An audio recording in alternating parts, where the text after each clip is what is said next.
میرے پیارے آقا صلی اللہ علیہ وآلہ وسلم کے پیارے دیوانوں، انسان بہت خاص طبیعت رکھتا ہے اور ہر انسان کو یہ خیال ہے کہ کل کیا ہوگا اور کل کیسا ہونا چاہیے، اور کل کی انسان کو فکر کرنا بھی چاہیے۔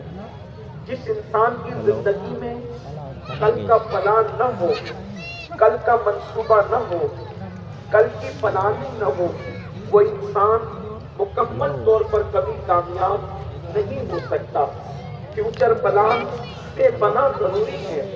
اگر فیوچر پلان نہ ہو تو انسان ناکام رہتا ہے۔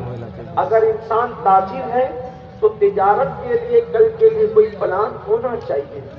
اگر انسان ایک طالب علم ہے، ایجوکیشن حاصل کر رہا ہے، تو اس کے پاس بھی کل کا فیوچر پلان ہونا چاہیے۔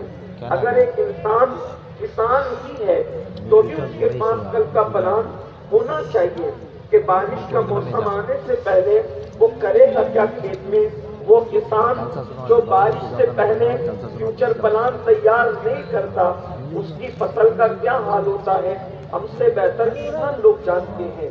میرے آقا صلی اللہ علیہ وآلہ وسلم کے پیارے دیوانوں، ہر انسان کل کا پلان کر رہا ہے اور اس کو کرنے کا حق بھی ہے اور ہونا بھی چاہیے۔ لیکن ایک بات میں آپ سے عرض کروں، دنیا کی کامیاب قومیں 25-25 سال، 50-50 سال، بلکہ صدیوں کے آنے سے پہلے، صدیوں پہلے کا پلان وہ تیار کر کے رکھتے ہیں۔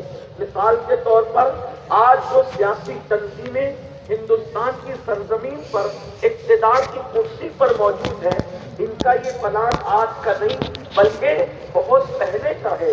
یہود و نصارہ کو دیکھیں، اس وقت تو دنیا کی عالمی منڈی پر وہ جو قابض ہے، ان کا پلان صدیوں پرانا ہے۔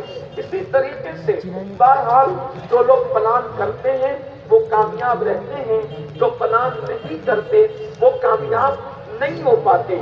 ان لوگوں کا حال بالکل ایسا ہی ہے کہ جب پیاس لگے تب کنواں کھودو۔ آپ اندازہ کریں وہ کتنا دانشمند ہوگا جس کو پیاس لگنے پر وہ کنواں کھودنے کی تیاری کرتا ہے۔ لیکن ایک بات آپ کو آج کہنا چاہتے ہیں اور آپ کی بھرپور توجہ چاہتے ہیں، اس زمین کے لوگ بڑے محبتی اور پیار کرنے والے لوگ ہیں، مجھے اس کا احساس ہے، اس لیے میں آپ سے کچھ کہنا چاہتا ہوں اور آپ نے مجھے کہنے کے لیے بٹھایا ہے۔ تو آپ اگر بات سمجھنے اور سننے کے لیے آئے ہیں تو آپ کی بھرپور توجہ کا طالب ہوں۔ ہر پلان بنانے والا کل کا پلان بناتا ہے، مگر میرے عزیزوں یاد رکھو کل زندگی میں آئے گا اس کی کوئی گارنٹی نہیں ہے۔ کل زندگی میں آئے گا اس کی کوئی گارنٹی نہیں ہے۔ اللہ اکبر، آج انسان آج کی بات کر رہا ہوں، اللہ اکبر، اس جلسے میں ہم بیٹھے ہیں اور یہاں صلاۃ و سلام ضرور ہوگا، لیکن صلاۃ و سلام میں کون زندہ رہے گا اور کون نہیں رہے گا اس کی کوئی گارنٹی نہیں ہے۔ محفل کے اختتام تک کون موجود رہے گا اور کون موجود نہیں رہے گا اس کی کوئی گارنٹی نہیں ہے۔ لوگ کہتے ہیں مولانا آپ کل کی بات کیوں کرتے ہیں، پل کی خبر نہیں۔ یاد رکھو ہر کل کی تیاری کرنے والوں، ہر کل کا پلان کرنے والوں ضرور کرو، لیکن ایک بات کہی جا رہی ہے، کسی کل کے آنے کی کوئی گارنٹی نہیں ہے، کسی کل کے آنے کا کوئی معاملہ نہیں ہے، لیکن ایک کل ضرور ہے جس کے آنے کی گارنٹی اللہ کا قرآن دے رہا ہے۔ وہ کل کون سا کل ہے؟ وہ ایسا کل ہے جس کا آنا یقینی ہے۔ وہ کل سب پر آئے گا اور اس کل کو میدان محشر کہتے ہیں، اس کل کو یوم قیامت کہتے ہیں، اس کل کو یوم حساب کہتے ہیں، اور اللہ اس کل کے لیے فرماتا ہے وَلْتَنْظُرْ نَفْسٌ مَا قَدَّمَتْ لِغَدٍ۔ اے ایمان والو اللہ سے ڈرو اور اس کل کے لیے، اپنی جان کے لیے تم نے کیا روانہ کیا، اس کل کے لیے اپنی جان کے لیے تم نے کیا بھیجا، اس سلسلے میں غور کرو، اس سلسلے میں فکر کرو۔ آپ سے پوچھنا چاہتا ہوں وہ کل، اللہ اس کل کی تیاری کے لیے فرما رہا ہے کہ اس دن کے لیے تم نے کیا روانہ کیا، اس دن کے لیے تم نے کیا بھیجا اور آیہ کریمہ کے تیور دیکھیں. آیت کی ابتدا بھی اللہ سے ڈرنے پہ ہو رہی ہے اور آیہ کریمہ کا اختتام بھی اللہ سے ڈرنے پہ ہو رہا ہے. دیکھو قرآن کہہ رہا ہے یا ایھا الذین آمنوا اتقوا اللہ، اے ایمان والو اللہ سے ڈرو، وَلْتَنْظُرْ نَفْسٌ مَا قَدَّمَتْ لِغَدٍ، اور اپنی جان کے لیے تم نے آگے کو کیا روانہ کیا. اس سلسلے میں غور کرو. اب قرآن پھر کہتا ہے وَاتَّقُوا اللَّهَ، اور اللہ سے ڈرو، إِنَّ اللَّهَ خَبِيرٌ بِمَا تَعْمَلُونَ، کہ بے شک اللہ تمہارے اعمال کی خبر رکھتا ہے. تم کیا کرتے ہو اللہ کو سب پتا ہے. رات کی تاریکی میں کیا کرتے ہو وہ بھی اللہ جانتا ہے. دن کے اجالے میں کیا کرتے ہو وہ بھی اللہ جانتا ہے. اب آؤ اس محفل میں، مدنی کانفرنس میں ہم اپنے آپ میں ڈوب کر سوچیں ہم نے میدان محشر کے لیے کیا تیاری کی ہے، ہم نے آخرت کے لیے کیا تیاری کی ہے. اللہ اکبر.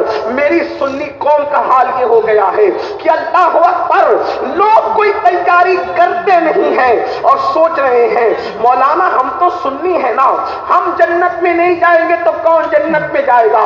میری قوم کے جوانوں وہ کیسے جنت میں جائے گا جس نے مسجدوں کو ویران کر دیا ہے. وہ جنت میں کیسے جائے گا جو کھڑے ہو کر کے پیشاب کرتا ہے تو ہفتے ہفتے برکت کے غسل نہیں کرتا.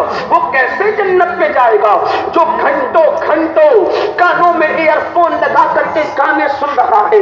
وہ کیسے جنت میں جائے گا جس کے گھر کی بہن بے پردہ گھوم رہی ہے. وہ کیسے جنت میں جائے گا جس کے گھر کی بیٹیاں آوارہ گردی کر رہی ہے. وہ جنت میں کیسے جائے گا جو رات کے 3 بجے تک موبائل پر گندی فلمیں دیکھ رہا ہے. وہ کیسے جنت میں جائے گا. اللہ اکبر. بڑی معذرت کے ساتھ یہاں کے علماء کو میں نے دیکھا ماشاءاللہ بڑے حق کو ہے.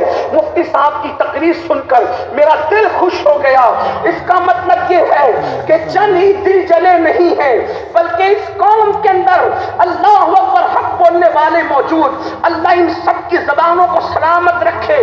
لیکن ایک بات آپ سے کہنا چاہتا ہوں، جنت کا خواب دیکھنے والوں اچھی طرح سن لو. قرآن کہہ چکا جب مولا نے کہا تو اب کسی کی نہیں چلے گی. قرآن جنتی اور جہنمی کا فیصلہ کر رہا ہے. قرآن کہتا ہے ان الابرار لفی نعیم وان الفجار لفی جہیم. ہم نے نیکوں کے لیے جنت تیار کی ہے اور گنہگاروں کے لیے جہنم تیار کی ہے. اب آپ سے پوچھنا چاہتا ہوں آخرت کے لیے کیا تیاری کی، آخرت کے لیے کیا فکر کی. اے میری قوم کے جوانوں اللہ اکبر.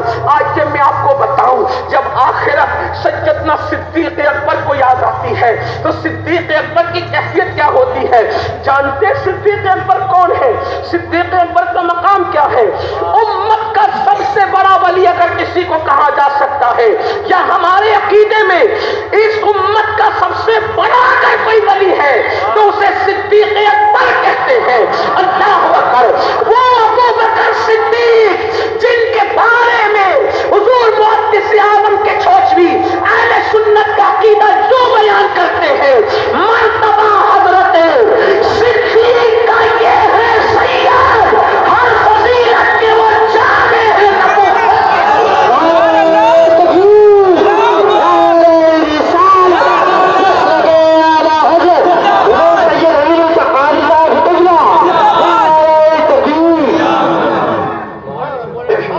میرے نام کا نعرہ نعرے تکبیر نعرے سے. ابھی غوث پاک اور غریب نواز کی بات بھی کر رہا ہوں. یہ غوث پاک اور غریب نواز کے بھی مرشدوں کے مرشد ہیں. توجہ کرنا، دھیان دینا. یہ بہت آسان چیز نہیں ہے. جنت بچوں کا کھیل نہیں ہے. جنت نہ اتنی مشکل ہے جتنی مشکل اہل بدعت نے بنا دی ہے، اور نہ جنت اتنی آسان ہے جتنا ہمارے جلسوں کے شعراء اور ناظموں نے بنا دی ہے. نہ اتنی آسان جتنی آپ کہہ رہے ہیں اور نہ اتنی مشکل جو اہل بدعت کی محفلوں میں بیان ہوتی ہے اتنی مشکل بھی نہیں، اتنی آسان بھی نہیں، بلکہ امام اہل سنت کے عقیدے میں جنت کیا ہے وہ تو نہایت سستا سودا بیچ رہے ہیں جنت کا، وہ تو نہایت سستا سودا بیچ رہے ہیں جنت کا، ہم مفلس کیا مول چکائے اپنا ہاتھ ہی خالی ہے، ہم مفلس کیا مول چکائیں اپنا ہاتھ ہی خالی ہے، اور ایک میں کیا میرے اس یہاں کی حقیقت کتنی، مجھ سے 100 لاکھ کو کافی ہے اشارہ تیرا۔ صدیق اکبر کا ذکر ہو رہا ہے، کون؟ ابو بکر صدیق، اللہ اکبر، جو آزاد مردوں میں بڑی عمر والوں میں سب سے پہلے کلمہ پڑھ کے مسلمان ہوئے، کون؟ ابو بکر صدیق، جنہوں نے سب سے پہلے باہر والوں میں اپنا مال رسول اللہ کی بارگاہ میں لا کر کے پیش کیا، کون؟ ابو بکر صدیق، اللہ اکبر، ہر جگہ رسول اللہ کے ساتھ ساتھ رہے، کون؟ ابو بکر صدیق، جن کو رسول اللہ نے اپنی ظاہری حیات میں اپنے مسلح امامت پر کھڑا کیا، کون؟ ابو بکر صدیق، جو غار میں بھی حضور کے ساتھ ہے اور مزار میں بھی حضور کے ساتھ ہے، لیکن سنو تو صحیح، اللہ اکبر، اے میری قوم کے جوانوں، آخرت سے بے پرواہ ہونے والوں، آخرت سے بے فکر ہونے والوں، اور یہ کہنے والوں مولانا قیامت میں جو ہوگا دیکھا جائے گا، قیامت میں جو ہوگا دیکھا جائے گا، سن لو، سیدنا ابو بکر صدیق کہتے ہیں کاش میں کسی مومن کے سینے کا ایک بال ہوتا۔ صدیق اکبر کہہ رہے ہیں، فرماتے کاش میں کسی مومن کے سینے کا ایک بال ہوتا تاکہ قیامت کے دن اللہ کی بارگاہ میں حساب دینے سے بچ جاتا۔ صدیق اکبر کہہ رہے کاش میں کسی مومن کے سینے کا ایک بال ہوتا تاکہ قیامت کے دن اللہ کی بارگاہ میں حساب دینے سے بچ جاتا۔